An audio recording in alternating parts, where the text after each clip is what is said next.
नमस्कार, मैं हूं सिकता दे और आप देख रहे हैं न्यूज पॉइंट। दिल्ली में आज दिल दहला देने वाली घटना हुई जब एक सनकी शख्स ने एक लड़की को सरेराह कैंची से गोद कर मार डाला और लोग तमाशा देखते रहे। किसी ने बचाने की कोई कोशिश नहीं की। बाद में कुछ लोगों ने हमलावर को पकड़कर उसकी पिटाई की। सीसीटीवी में कैद इस वारदात से दिल्ली का एक संवेदनहीन चेहरा सामने आया है। सरेआम हत्या की ऐसी भयावह तस्वीरें उत्तरी दिल्ली के बुराड़ी इलाके की हैं। बाइक पर आए 34 साल के सुरेंद्र ने 21 साल की करुणा का पहले रास्ता रोका और फिर उस पर बेखौफ होकर कैंची से वार पर वार करता रहा। बीच में कुछ लोगों ने आरोपी को पकड़ने की कोशिश भी की, लेकिन उसने हवा में कैंची लहराकर उन्हें भी डरा दिया। सुरेंद्र ने करुणा पर 30 के करीब वार किए। करुणा की आखिरी सांस तक वो कैंची चलाता रहा। यही नहीं, कत्ल के बाद उसने करुणा का वीडियो भी बनाया। फोटो खींच के व्हाट्सएप किया है। मारने के बाद उन्होंने क्या ये भी कहा है कि मैंने काम हो गया है। ये भी लिखा है। चक्कू से गोदना शुरू कर दिया, नीचे गिर गई, उसने चाकू मारना शुरू कर दिया। काफी देर तक चाकू मारता रहा। उसका फोन तोड़ दिया, सिम तोड़ दिया। भागा भी था वैसे। एक लड़का बचाने भागा भी था उसको, लेकिन उन्हें चक्कू मारने की धमकी से डराया। उसमें लोग उल्टा हो गया।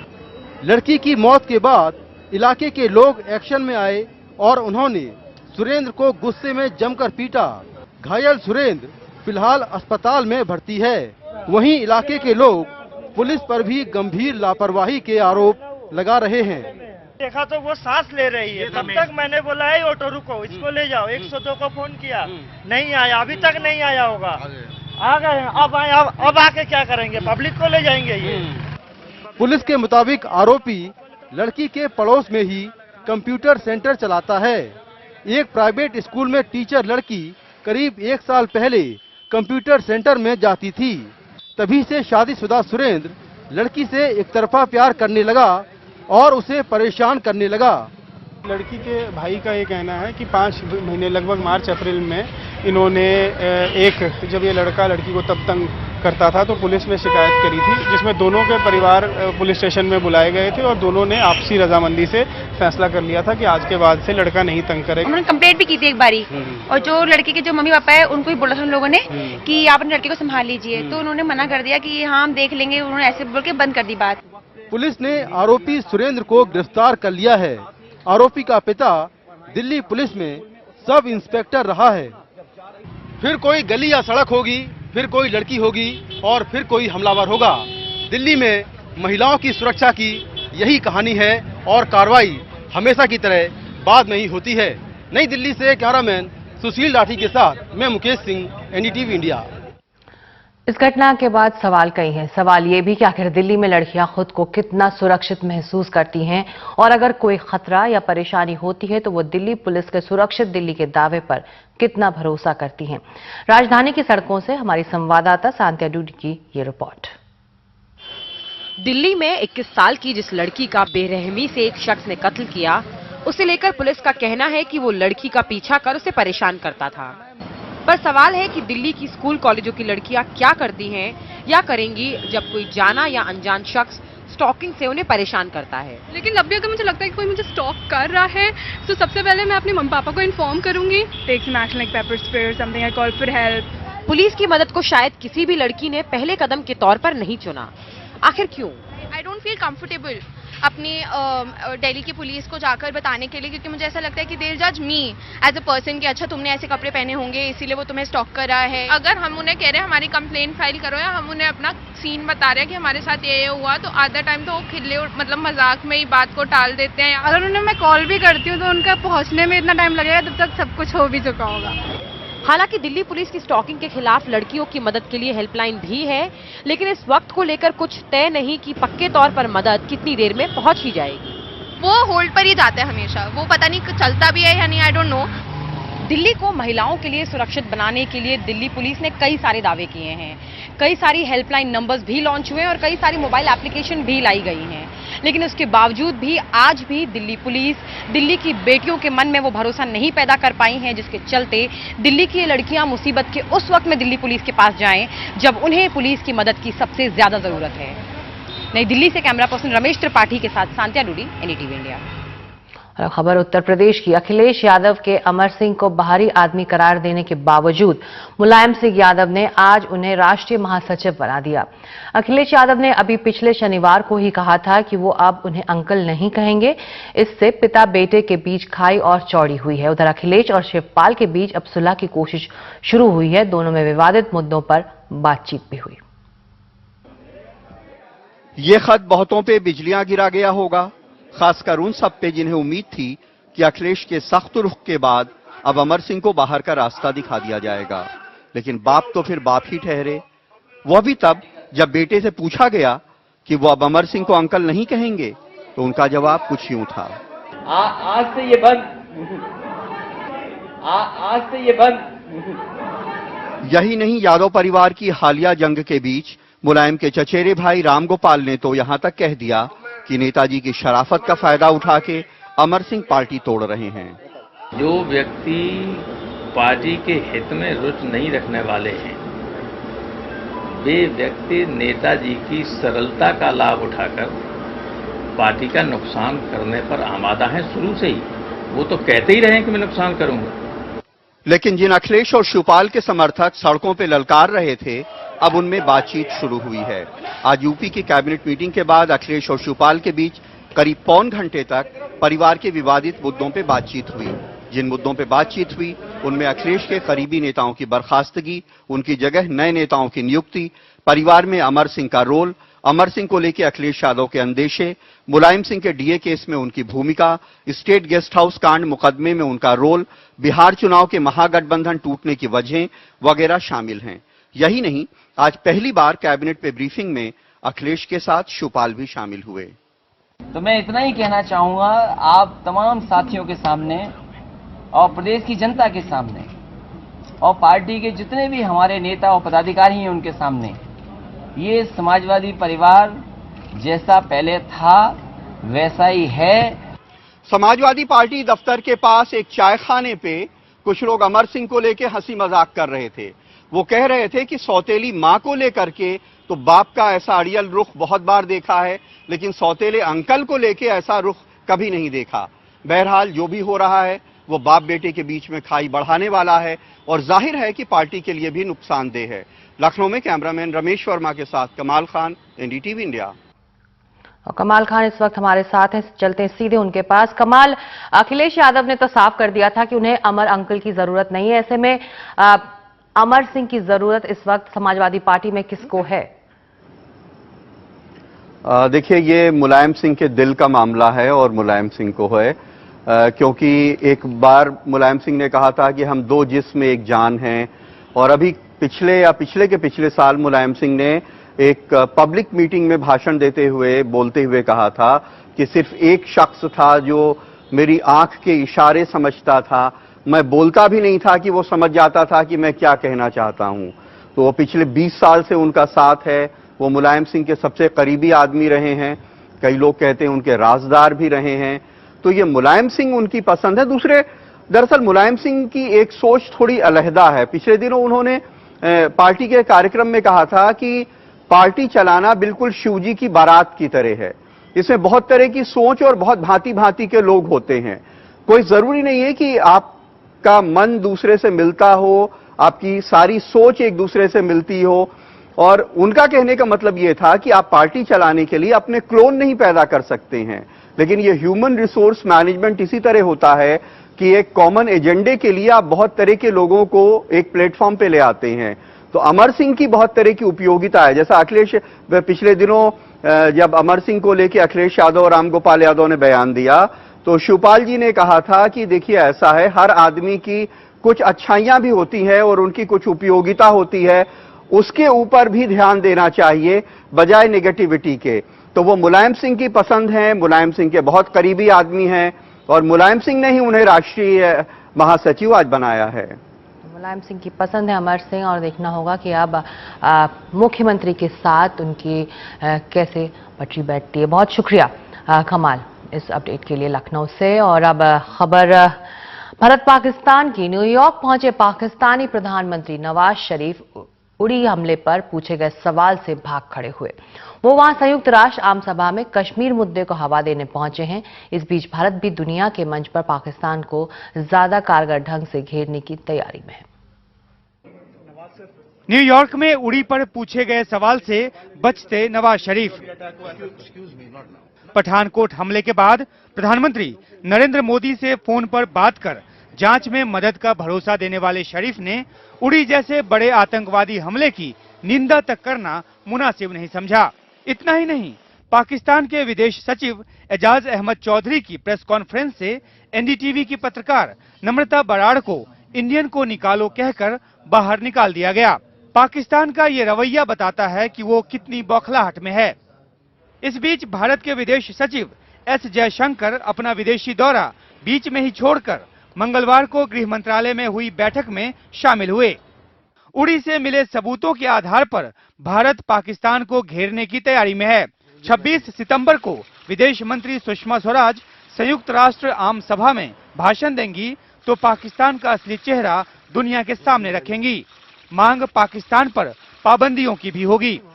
हमारी फॉरेन मिनिस्ट्री है, उसका काम है यूएन को हैंडल करना, बाकी देशों में डिप्लोमेटिक ऑफेंसिव करना, और मुझे पक्का यकीन है कि वो कर रहे हैं। लेकिन वो डिप्लोमेटिक एक्शन इस वक्त सब्स्टिट्यूट नहीं है मिलिट्री एक्शन के लिए। अफगानिस्तान के राष्ट्रपति अशरफ गनी ने पीएम मोदी को फोन कर उड़ी हमले की कड़ी निंदा की और आतंकवाद के खिलाफ साथ खड़े रहने का वादा भी किया। अफगानिस्तान में भी क्रॉस बॉर्डर टेररिज्म हो रही है, इंडिया में भी हो रही है। सोर्स एक ही सोर्स है। इंडिया और अफगानिस्तान को इकट्ठे इस सोर्स के खिलाफ लड़ना चाहिए। America, France, Britain, Japan, Germany जैसे देशों के अलावा चीन, यूएई और सऊदी अरब जैसे देश भी हमले की निंदा में खुलकर सामने आ चुके हैं। मगर सवाल ये है कि क्या ये सारे देश पाकिस्तान के खिलाफ पाबंदी के लिए भी तैयार होंगे? किसी सैन्य विकल्प की सूरत में भी कूटनीति की अपनी अहमियत होगी। सवाल सिर्फ दुश्मन पर वार का नहीं, बल्कि इस जंग में दुनिया को साथ लेने का है। दुश्मन के भी कई दोस्त हैं और चुनौती उनके बीच के गठजोड़ को परखने की भी है। नई दिल्ली में कैमरा पर्सन संजय कौशिक के साथ उमाशंकर सिंह, एनडीटीवी इंडिया। और उधर उड़ी के शहीद जवानों के घर में गम भी है, गुस्सा भी और गुरूर भी। देश के नाम पर मर मिटने के जज्बे में कोई कमी नहीं दिखती। देश के अलग अलग हिस्सों में जल रही चिताएं याद दिलाती हैं कि वतन पे मरने वालों का यही बाकी निशान होगा। जौनपुर के बुजुर्ग राजेंद्र सिंह की आंखों में अपने बेटे राजेश की शहादत का गम नहीं है। तकलीफ है तो बस इतनी कि बेटा जंग में नहीं, आतंकवादियों के हमले में शहीद हुआ। लड़ाई में मरे होते तो हमको पूरा गर्व होता। उग्रवादी मारे इसलिए गर्व तो नहीं है, हमको तकलीफ ही तकलीफ है। जौनपुर के ही सिपाही गणेश शंकर के यहां भी शोक है और ढेर सारी यादें उस शख्स की जो देश की खातिर कहीं भी लड़ने को तैयार था। शहादत का गुरूर भी है और संकट की छाया भी। हमारा मनोबल कम नहीं होता है। क्यों? हमारे गांव वालों को ये कष्ट है, लेकिन मेरा ये फिक्र है कि ये खुशी की बात है कि क्योंकि मेरे गांव का जवान जा करके देश के लिए शहीद हुआ है। हमारे भाई की नौकरी हम पूरे परिवार के लिए बहुत ज्यादा जरूरी थी। हर एक लोग उन्हीं पे टिका था। कैसे? मेरे एक चाचा थे और मेरे पिताजी थे, वो दोनों लोग एक्सपायर हो गए एक दिन के अंतराल में। उसके बाद उन्हीं पे हम लोग टिके थे। जौनपुर से सैकड़ों मील दूर हावड़ा के इस बेहद खूबसूरत गांव में भी पसरा है मातम। गांव ने अपने बेटे गंगाधर को खोया है। यहां भी नाराजगी यही है, बेटा जंग में नहीं गया, सोते हुए मार डाला गया। नाराजगी पाकिस्तान से भी है। भारत में ये क्या हो रहा है? लोग सो रहे थे और पाकिस्तान ने उन पर बम बरसा दिए। इसे बर्दाश्त नहीं किया जा सकता। शहादत की ये दास्तानें जैसे हर तरफ हैं। झारखंड के खूंटी के ज्वारा मुंडा, गाजीपुर के हरेंद्र यादव, सतारा के जी शंकर, ये बस नाम नहीं है, हौसले और बलिदान का छोटा सा इतिहास है। इनमें भोजपुर के अशोक सिंह भी शामिल हैं, जिनकी पत्नी ने 5 लाख का मुआवजा लेने से इनकार कर दिया। बिहार सरकार भिखारी है, उसका फीस जरूरत नहीं है। सभी हम लेंगे, सब सरकार जब 20 लाख का ऐलान किया है तो 5 लाख का क्या किया है? हमारा पति कोई नाली में गिर के मरा है शराब पी के, हमको नहीं चाहिए उसका इलाज। बिहार सरकार ने अब ये मुआवजा बढ़ाकर 11 लाख कर दिया है, लेकिन सवाल मुआवजे का नहीं, देश के सपूतों का बलिदान बेकार न जाने देने का है। इनके सम्मान में खड़ा है देश, इन्हें भूलने को तैयार नहीं है देश। Bureau report, NDTV India. और एनआईए ने उधर उड़ी पर हमले की जांच शुरू कर दी है। ये साफ है कि हमलावरों को पाकिस्तान से रसद और मदद मिली थी। आतंकियों से मिले जीपीएस को जांच के लिए अमेरिका भेजा जा रहा है। इस बीच हालात का जायजा लेने केंद्रीय गृह सचिव श्रीनगर में हैं। मंगलवार दोपहर केंद्रीय गृह सचिव राजीव महर्षि ने जम्मू कश्मीर की मुख्यमंत्री महबूबा मुफ्ती से मुलाकात की। दोपहर को कश्मीर के हालात और उड़ी के हमले और घुसपैठ को लेकर समीक्षा बैठक भी हुई। केंद्र सरकार ये समझने लगी है कि चूक कहां हुई और वो क्या कर सकती है। एक राय ये है कि उड़ी के हमले पर सेना बचाव नहीं कर सकी। हालांकि सेना की दलील है कि 11 सितंबर को उसने 4 बड़ी घुसपैठें नाकाम की। नौगाम, तंगदार, गुरेज और पुंछ में उसने घुसपैठियों को रोका। नौगाम में 4 और पुंछ में 4 घुसपैठिए मार गिराए। बताया जा रहा है कि सरकार सख्त कदम उठाने के हक में है, हालांकि कुछ कहने से बच रही है।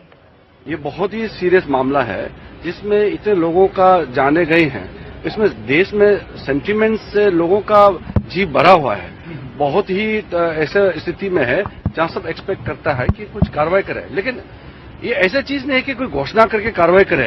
इसको आराम से पूरा मसले को समझ करके सरकार कदम उठाएंगे। इस बीच ये भी बताया जा रहा है कि घुसपैठियों का एक समूह अब भी आजाद है और उड़ी की तरह किसी भी वाइटल इंस्टॉलेशन को निशाना बनाने की कोशिश में है। ये साफ है कि इन गुटों को पाकिस्तान की मदद हासिल है।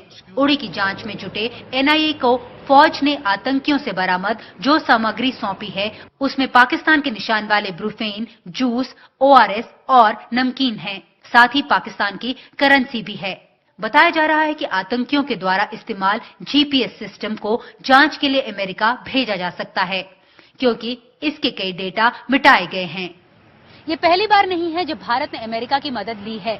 इससे पहले पठानकोट और उससे पहले दीनानगर में भी आतंकवादियों ने अपने जीपीएस सेट से सारा डेटा डिलीट कर दिया था, फिर अमेरिका की मदद से उसे रिट्रीव किया गया था।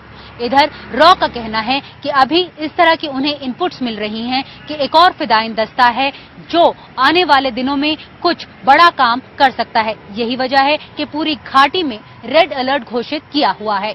श्रीनगर से कैमरा पर्सन अश्विनी मेहरा के साथ नीता शर्मा, एनडीटीवी इंडिया के लिए। और नीता शर्मा इस वक्त हमारे साथ हैं, चलते हैं सीधे उनके पास। नीता, इस पूरे मसले पर जांच अभी तक कहां और कितनी आगे बढ़ी है? सिकता, जहां तक जांच का सवाल है, जितने भी एविडेंसेस थे वो आर्मी ने अब एनआईए को हैंडओवर कर दिए हैं। जितनी भी आर्म्स एंड एम्युनिशन की रिकवरीज हुई थी, इसके अलावा जो खाने का सामान था वो और जो जीपीएस सेट, हमारे सूत्र हमें ये बता रहे हैं जो जीपीएस सेट है ये अमेरिका भेजा जाएगा, क्योंकि उसमें कई जो वाइटल डेटा है वो डिलीट किया गया है। आतंकवादी अक्सर इस तरह की जो मोडस ऑपरेंडी है वो अपनाते हैं, जो लैटिट्यूड्स और लॉन्गिट्यूड्स होते हैं, उनके जो वाइटल पॉइंट्स होते हैं वो डिलीट कर देते हैं, ताकि ये ना एग्जैक्टली पता चल सके कि वो कहां से आए थे और उन्होंने कौन सा रास्ता लिया था। तो यही वजह है कि भारत अब अमेरिका की मदद ले रहा है, क्योंकि भारत और अमेरिका की साझा जो है एक नीति भी है। अमेरिका और यूएस ट्रीटी है टेररिज्म को डील करने के लिए कि अगर टेरर रिलेटेड कोई भी काम होगा तो एक दूसरे से वो वाइटल इंफॉर्मेशन जो है वो शेयर करेंगे। सिकता जी, गृह सचिव घाटी में है, ऐसे पूरे हालात पर नजर रखने के लिए गृह मंत्रालय को अभी तक क्या क्या रिपोर्ट सौंपी गई है नीता? आज जो गृह सचिव हैं वो श्रीनगर लैंड किए थे। उन्होंने पूरा जो टॉप ब्रास है सिक्योरिटी एस्टैब्लिशमेंट का उससे बातचीत की। सेंटर ने इस बार में जो है अपनी चिंता व्यक्त की कि किस तरह से ये जो घुसपैठ है, जो घुसपैठियां हैं, 5 लेयर्ड सिक्योरिटी ग्रिड जो है वो भेद कर अंदर आ पाए और उन्होंने कैंप को अटैक किया और किस तरह से आर्मी अपना बचाव नहीं कर पाई। इसे लेकर काफी चिंता है, जो इस बैठक में इस बात की चर्चा हुई। साथ में जो घाटी में नॉर्मलाइजेशन को स्टेप्स किस तरह से लिए जाएं उसके ऊपर भी भी इस बैठक में चर्चा हुई। दूसरी बैठक सिकता जो है वो दिल्ली में हुई। जो हमें बताया गया है रॉ और आईबी की तरफ से एक जो रिपोर्ट है वो होम मिनिस्टर को सौंपी गई है। उस रिपोर्ट पे बताया गया है कि जो उड़ी में अटैक हुआ है उसमें कौन कौन से पासेस के थ्रू आतंकवादी घुसे, और सबसे इंपॉर्टेंट बात कि एक और दस्ता जो है अभी जिसके लिए सर्च ऑपरेशन अभी चल रहे हैं, अभियान जारी है, कि ये दस्ता जो है आने वाले दिनों में सिक्योरिटी फोर्सेज या वाइटल इंस्टॉलेशन को टारगेट कर सकता है। सिकता, शुक्रिया इस पूरी जानकारी के लिए नीता शर्मा आपका। और उधर कांग्रेस उपाध्यक्ष राहुल गांधी ने उड़ी आतंकी हमले पर सरकार की नीतियों को जिम्मेदार ठहराते हुए प्रधानमंत्री नरेंद्र मोदी को निशाने पर लिया। राहुल ने कहा कि यूपीए सरकार के वक्त कश्मीर में आतंक पर काफी हद तक काबू पा लिया गया था। जो जम्मू कश्मीर में हुआ है और जो हमारे जवानों के खिलाफ हुआ है उसकी जिम्मेदारी पाकिस्तान पर है और जो हमारी सरकार है उनकी पॉलिटिक्स पर है। 9 साल यूपीए की सरकार में हमने जम्मू कश्मीर में आतंकवाद को दबा दिया था, खत्म कर दिया था। एनडीए की सरकार ने पीडीपी के साथ जो राजनीतिक अलायंस किया है उसने आतंकवाद के लिए वहां पे जगह खोली है। और उधर कश्मीर में कर्फ्यू फिलहाल पूरी तरह से उठा लिया गया है। हालात सामान्य होते लग रहे हैं। सुरक्षा बलों का कहना है कि हुर्रियत की अपील दरकिनार कर लोग अब बाहर आ रहे हैं। श्रीनगर में दुकानें धीरे धीरे खुलने लगी हैं। सड़कों पर कुछ चहलकदमी भी दिख रही है। महीनों चले कर्फ्यू के बाद ये वापसी सबके लिए राहत की बात है। स्कूल्स अभी नहीं ओपन हुए हैं और शॉप्स या बिजनेस एस्टेब्लिशमेंट है वो भी इतना नहीं हुए हैं जितना होना चाहिए था। उसको हम ये कह लेंगे कि हुर्रियत की तरफ से जो एक थोड़ा सा फियर साइकोसिस है उसके चलते लोग अभी घबराहट में नहीं खोल रहे हैं। हाँ, public is on the roads, traffic is flying. बताया जा रहा है कि आम लोगों को सुरक्षा की गारंटी के साथ गड़बड़ी फैलाने वालों पर सरकार की सख्ती रंग ला रही है। करीब 3000 पत्थरबाजों के खिलाफ कार्रवाई की गई है। सरकार अब उन सरकारी कर्मचारियों की भी शिनाख्त कर रही है जिन्होंने आदेश तोड़कर अलगाववादियों का साथ दिया।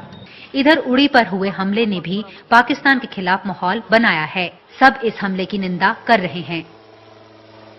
धोखे में तो आदमी कुछ नहीं कर सकता ना। वो ट्रांजिट थे, ज्यादातर जो यहाँ पे थे वो ट्रांजिट छुट्टी काट के आने वाले थे, तो वो नॉर्मली उनको ड्यूटी डाटी नहीं होती है ना, वो नॉर्मल रेस्ट में रहते हैं, इसलिए ऐसा हादसा हो। नहीं तो इतना तो पॉसिबल नहीं है। हमारे आमने सामने होता तो उससे हम काफी ज्यादा फाइट कर सकते हैं। हालांकि अब भी सामान्य हालात लौटने में वक्त लगेगा, लेकिन प्रशासन को उम्मीद है कि थोड़ी सावधानी और जरूरी सख्ती के बाद लोगों का भरोसा लौटेगा। घाटी में धीरे धीरे स्थिति जो है वो सामान्य हो रही है। उसका सबसे बड़ा उदाहरण है कि यहाँ पे जो मोबाइल कनेक्टिविटी है उसे दोबारा से शुरू कर दिया गया है। पोस्ट पेड सर्विसेज को पुलिस ने दोबारा से शुरू कर दिया है। वॉइस कॉल्स जो हैं अब शुरू हो गई हैं। हालांकि डेटा सर्विसेज अभी भी बहाल नहीं की गई हैं। श्रीनगर से कैमरा पर्सन अश्विनी मेहरा के साथ नीता शर्मा, एनडीटीवी इंडिया के लिए। वक्त एक छोटे से ब्रेक का है। ब्रेक के बाद अभिनेत्री जिया खान मामले में एक नया मोड़, विदेशी जांच में मर्डर की आशंका।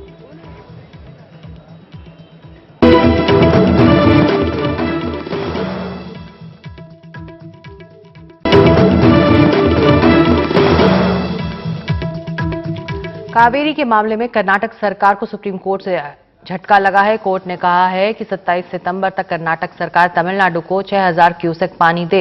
सुप्रीम कोर्ट ने कावेरी मैनेजमेंट बोर्ड का गठन करने के लिए भी कहा है। इसके लिए 4 हफ्तों का वक्त दिया गया है। मामले की अगली सुनवाई 27 सितंबर को होगी। दूसरी तरफ कर्नाटक सरकार का कहना है कि आदेश सही नहीं है। हालांकि फैसले के बाद राज्य में सुरक्षा के बंदोबस्त कड़े कर दिए गए ताकि किसी तरह की हिंसा पर लगाम लगाई जा सके। सुप्रीम कोर्ट ने कर्नाटक सरकार को आदेश दिए हैं कि इस महीने की 27 तारीख तक 6000 सीएफटी पानी लगातार तमिलनाडु को दिया जाए। इस खबर के आते ही मंडिया जैसे शहरों में जहां पर सबसे ज्यादा प्रदर्शन हो रहे थे वहां लोग सड़कों पर आ गए। कर्नाटक के गृह मंत्री जी परमेश्वर का कहना है कि कर्नाटक के साथ नाइंसाफी हुई है और कानूनी लड़ाई को वो आगे भी सरकार जारी रखेगी, लेकिन चूंकि यह सुप्रीम कोर्ट का आदेश है इसलिए इसे मानना सरकार की मजबूरी है। कर्नाटक के कई शहरों में जो संवेदनशील है वहां पर सुरक्षा व्यवस्था काफी बढ़ा दी गई है। रैफ के साथ साथ सीआरपीएफ, आईटीबीपी और दूसरी कई सेंट्रल फोर्सेस और स्थानीय पुलिस का बंदोबस्त कई इलाकों में किया गया है। यहाँ बेंगलुरु में देखिए रैफ ने कई जगहों पर पोजीशन लिया है और साथ ही साथ जो Karnataka reserve arm police force के जवान हैं उनकी तैनाती भी कई जगहों पर की गई है ताकि कानून व्यवस्था बनी रहे और उसमें किसी तरह की कोई ढिलाई न बरती जाए। कई सारे जो वरिष्ठ अधिकारी हैं वो लगातार पेट्रोलिंग कर रहे हैं और कहते हैं कि अगर इसी तरह की पेट्रोलिंग पिछली बार भी की गई होती तो शायद जिस तरह से हालात यहाँ पर खराब हुए वैसे नहीं होते। कर्नाटक के मौसम विभाग के मुताबिक इस बार कर्नाटक में 86% बारिश हुई है, जबकि पिछले साल 83% हुई थी, यानी 3% बारिश ज्यादा हुई है। लेकिन यह बारिश उन इलाकों में नहीं हुई है जो कावेरी बेसिन के इलाके हैं और ऐसे में पानी की कमी यहाँ के जलाशयों में है। वहीं दूसरी तरफ तमिलनाडु सरकार की यह दलील है कि तकरीबन 50% के आसपास पानी इस साल अब तक बारिश कम हुई है और ऐसी सूरत में उनके जो जलाशय हैं वो खाली हैं और इसलिए जरूरी है कि कर्नाटक लगातार पानी तमिलनाडु को दे। साथ साथ सुप्रीम कोर्ट ने केंद्र सरकार को यह आदेश भी दिया है कि कावेरी वाटर मैनेजमेंट बोर्ड का गठन 4 हफ्ते के अंदर किया जाए। लेकिन मौजूदा जो हालात हैं उसको देखते हुए 25 तारीख तक, इस महीने की 25 तारीख तक धारा 144 लगी रहेगी कई जगहों पर। और हमें जो जानकारी मिली है उसके मुताबिक मंड्या में कल स्कूल कॉलेजेस बंद रखने का फैसला किया गया है एहतियात के तौर पर। बेंगलुरु से कैमरामैन कुमार के साथ निहाल किदवई, एनडीटीवी इंडिया। उधर फिल्म अभिनेत्री जिया खान की मौत के मामले में नया मोड़ आ गया है। विदेशी फोरेंसिक एक्सपर्ट की राय कहती है कि जिया की मौत के बाद उसे फंदे पर लटकाया गया लग रहा है। जिया की मां राबिया ने यह राय मांगी थी।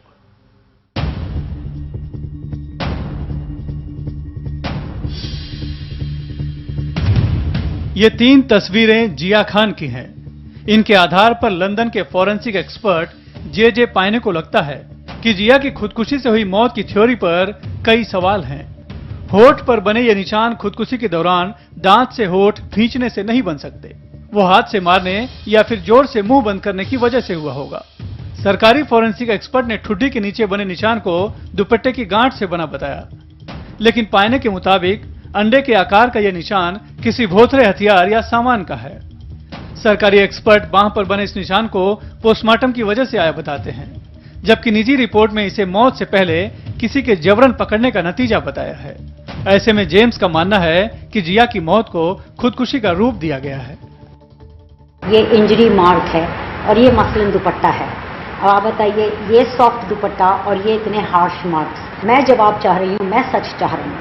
मेरी लड़ाई सिर्फ सच की है। दोनों एजेंसी जो बॉम्बे पुलिस और सीबीआई है, उन्होंने जो भी अपना इंटरप्रिटेशन दिया है दैट जुडिशियली शायद एक्सेप्टेबल नहीं होगा।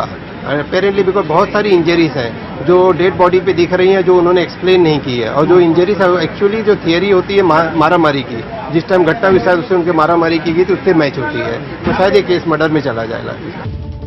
वैसे सीबीआई और मुंबई पुलिस दोनों ने इस मामले को खुदकुशी माना था।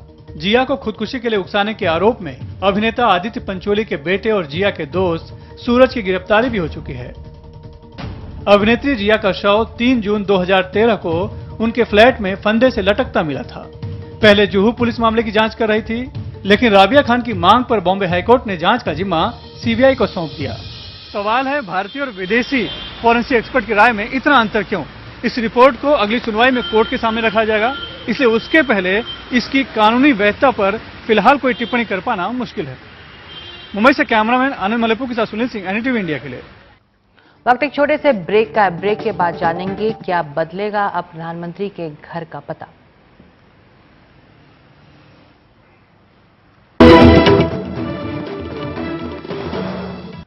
देश के प्रधानमंत्री के निवास का पता अब 7 रेस कोर्स रोड की बजाय 7 एकात्म मार्ग होने जा रहा है। बीजेपी सांसद मीनाक्षी लेखी ने एनडीएमसी को यह प्रस्ताव भेजा है। रेस कोर्स रोड यानी सेंट्रल दिल्ली की वो सड़क जिस पर भारत के प्रधानमंत्री का निवास है। अरसे से 7 रेस कोर्स रोड भारत की सत्ता का सबसे बड़ा केंद्र रहा है, लेकिन अब जल्द इस सड़क का नाम रेस कोर्स रोड की बजाय एकात्म मार्ग हो सकता है और प्रधानमंत्री निवास 7 एकात्म मार्ग। ये सड़क एनडीएमसी के तहत आती है, जिसकी सदस्य बीजेपी सांसद मीनाक्षी लेखी ने इस सड़क का नाम बदलने का प्रस्ताव रखा है। जो अभी का नाम है रेस कोर्स, वो बहुत अटपटा सा नाम है किसी भी प्रधानमंत्री निवास के लिए, क्योंकि जो आदर्श रेस कोर्स से जुड़े हुए हैं मुझे नहीं लगता कि वो आदर्श किसी प्रधानमंत्री के आदर्श हो सकते हैं। दूसरा कारण मैं आपको बताना चाहती हूँ कि पंडित दीनदयाल उपाध्याय जी का ये शताब्दी वर्ष है और उनको श्रद्धांजलि के रूप में और उनके जो दिखाए हुए दर्शन है, जो शास्त्र है, जो मान्यताएं हैं, उसके विषय में बात करना भी बहुत आवश्यक है। एकात्म शब्द पंडित दीनदयाल उपाध्याय के एकात्म मानववाद की याद दिलाता है, यानी नाम बदलाव की इस मुहिम में भारतीय संस्कृति की छौंक भी है और अपनी विचारधारा का रंग भी। आम आदमी पार्टी इसके विरोध में है। अगर नाम बदलना है तो किसी देश के सैनिक के नाम से, जो शहीद सैनिक जिसने देश की रक्षा करते हुए अपने प्राण न्यौछावर कर दिए, उसके नाम से उसका नाम रखा जाए। सर, अपनी अपनी जगह की, हर एक जगह की अपनी पहचान होती है, उसको उसी में रहने दे जाए तो ज्यादा बेटर होता है। हाँ। उसको ना बदला जाए तो ज्यादा अच्छा है। जितने सर्टिफिकेट्स हैं मेरे पुराने नाम से हैं। मेरे 10th के मार्कशीट पे मेरा पुराना नाम है, 12th के पे पुराना नाम है, ग्रेजुएशन कर रहा हूँ उस पे पुराना नाम है। एकदम से ग्रेजुएशन के बाद मेरा आधार कार्ड बन रहा है, पहचान पत्र बन रहा है, उस पर नया नाम डलवा दूं या सरनेम बदलवा दूं, मेरे को भी दिक्कत होगी, जो डिपार्टमेंट में बदल रहा है उसको भी दिक्कत होगी। दिल्ली का नाम इंद्रप्रस्थ रख देंगे तो कितना बेकार लगेगा। दिल्ली दिल्ली से ही लगता है। ये भी है, अब जो लोग हैं वो दिल्ली सुनना चाहते हैं। कोई कहेगा इंद्रप्रस्थ में रह रहा हूँ मैं, तो कहेगा इंद्रप्रस्थ कौन सी जगह आ गई। एनडीएमसी में बीजेपी का बहुमत है, इसलिए इस प्रस्ताव के पास होने में कोई दिक्कत नहीं दिखती। यानी वो दिन दूर नहीं जब हमारे पीएम का निवास होगा साथ एकात्म मार्ग। एक सीधी सी और छोटी सी बात है समझने वाली, नाम से नाम नहीं बना करता, काम से नाम बनता है। प्रधानमंत्री के फिलहाल आवाज 7 RCR से कैमरा पर्सन दीवान सिंह यादव के साथ में शरद शर्मा, एनडीटीवी इंडिया। अभिनेत्री कटरीना कैफ को हिंदी सिनेमा में उनके योगदान के लिए स्मिता पाटिल अवार्ड से नवाजा गया है। अवार्ड के ऐलान के बाद से ही सोशल मीडिया पर कटरीना का जमकर मजाक उड़ाया जा रहा था। कुछ लोग स्मिता से कटरीना की तुलना कर उन्हें इस अवार्ड के काबिल नहीं मान रहे, पर बॉलीवुड से कुछ हस्तियां उनके बचाव में सामने आईं।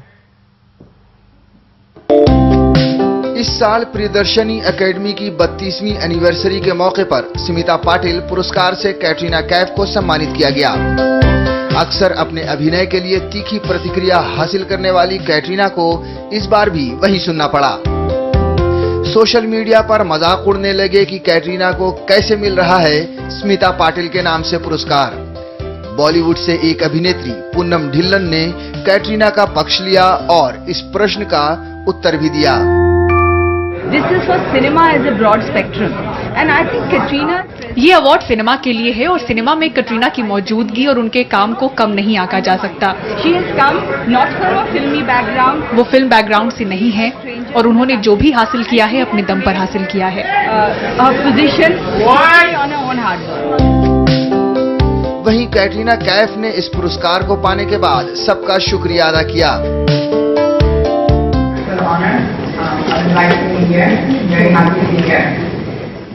मुझे खुशी है कि मुझे यहाँ बुलाया गया। सिनेमा का हिस्सा हूँ, ये गर्व की बात है। इंडियन सिनेमा बदल रहा है, भले ही इसकी गति धीमी हो। महिलाओं के काम को अब सिनेमा में सराहा जा रहा है। इस मौके पर अभिनय के साथ साथ समाज सेवा के लिए जूही चावला भी सम्मानित की गयीं। It's a big shift for me.